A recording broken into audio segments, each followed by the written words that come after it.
From translation, RSV Revised Standard Version, this 160th day of the year. Today we are reading passages, Job 29-31, Job chapter 29, verses 1 to 25. Job again took up his discourse, and said, "Oh that I were as in months of old, as in the days when God watched over me, when his lamp shone upon my head, and by his light I walked in darkness. When I was in my prime, when the friendship of God was upon my tent, when the Almighty was yet with me, and my children were about me, when my steps were washed with butter, and the rock poured out for me streams of oil. When I went to the gate of the city, when I took my seat in the square, the young men saw me and hid themselves, and the aged rose up and stood. The princes refrained from talking and laid their hands on their mouths. The voice of the princes was hushed, and their tongue stuck to the roof of their mouth. When the ear heard of me, it blessed me, and when the eye saw me, it approved me. Because I delivered the poor who cried, and the fatherless who had no helper. The blessing of him who was about to perish came upon me, and I caused the widow's heart to sing for joy. I put on righteousness, and it clothed me. My justice was like a robe and a turban. I was eyes to the blind and feet to the lame. I was a father to the poor, and I searched out the cause of him whom I did not know. I broke the fangs of the wicked, and snatched the prey from his teeth. I thought, I shall die in my nest, and I shall multiply my days as the sand. My roots are spread out to the waters, and the dew lies all night upon my branches. My glory is fresh with me, and my bow is ever new in my hand. They listened to me and waited, and kept silence for my counsel. After I spoke they spoke not again, and my words dropped upon them. They waited for me as for the rain, and they opened their mouths wide as for the spring rain. I smiled upon them when they had no confidence, and the light of my face they did not cast down. I chose their way and sat as chief, and dwelt as a king among the troops, as one who comforts the mourners." Job chapter 30, verses 1 to 31. But now they mock me, men younger than I, whose fathers I would have disdained to set with the dogs of my flock. What could I gain from the strength of their hands, men whose refuge is their own destruction? They are gaunt with want and famine, they gnaw the dry ground by night in heat and in frost. They gather salt herbs among the shrubs, and the roots of the broom for their food. They are driven from among men, they shout after them as after a thief. In the gullies of the wadi they must dwell, in holes of the earth and of the rocks. Among the bushes they bray, under the nettles they huddle together. A senseless and nameless race, they have been cast out of the land. And now I have become their song, I am a byword to them.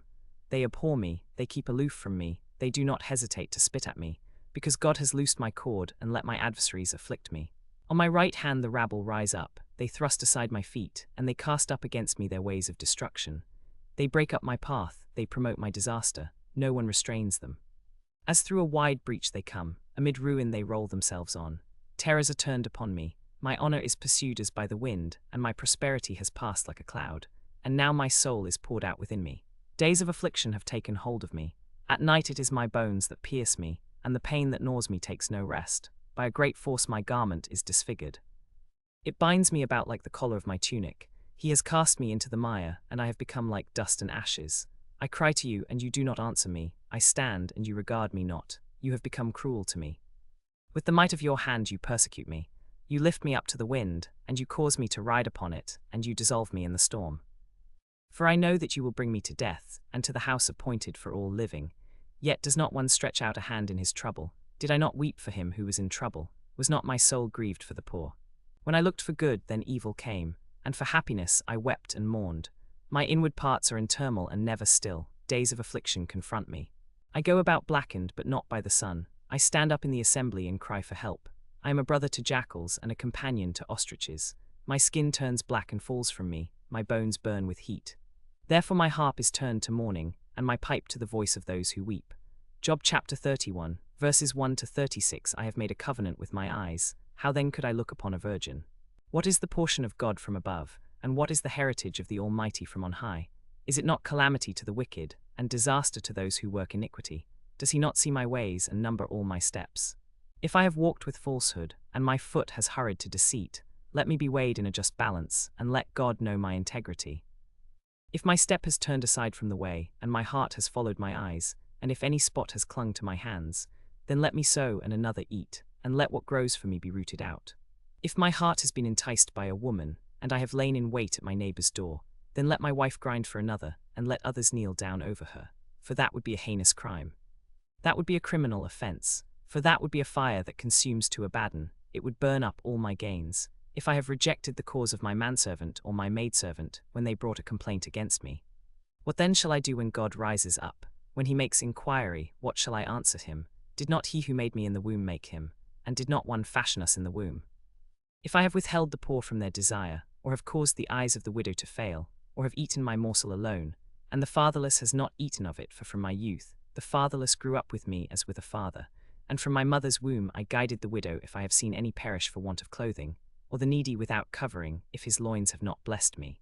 And if he was not warmed with the fleece of my sheep, if I have raised my hand against the fatherless, and have looked at my judgment when I saw help for the poor, then let my shoulder blade fall from my shoulder, and let my arm be broken from its socket. For I was in terror of calamity from God, and of his majesty I could not endure. If I have made gold my hope, or have said to the fine gold, you are my trust, if I have rejoiced because my wealth was great, and because my hand had found much, if I have looked at the sun when it shone, or the moon moving in brightness, and if my heart has been secretly enticed, and my mouth has kissed my hand, that also would be an iniquity to be punished by the judges. For I should have been false to God above. If I have rejoiced at the ruin of him who hated me, or exulted when evil came upon him, I have not allowed my mouth to sin, by asking for his life with a curse. If the men of my tent have never said, who has not yet been filled with his meat? If the men of my tent have never reproached me for missing the mark, if I have concealed my transgressions as men do, and have kept myself from public sin for fear of the crowd, if my land has cried out against me, and its furrows have wept together. If I have eaten its yield without payment, and caused the death of its owners, let thorns grow instead of wheat, and cockle instead of barley. The words of Job are ended.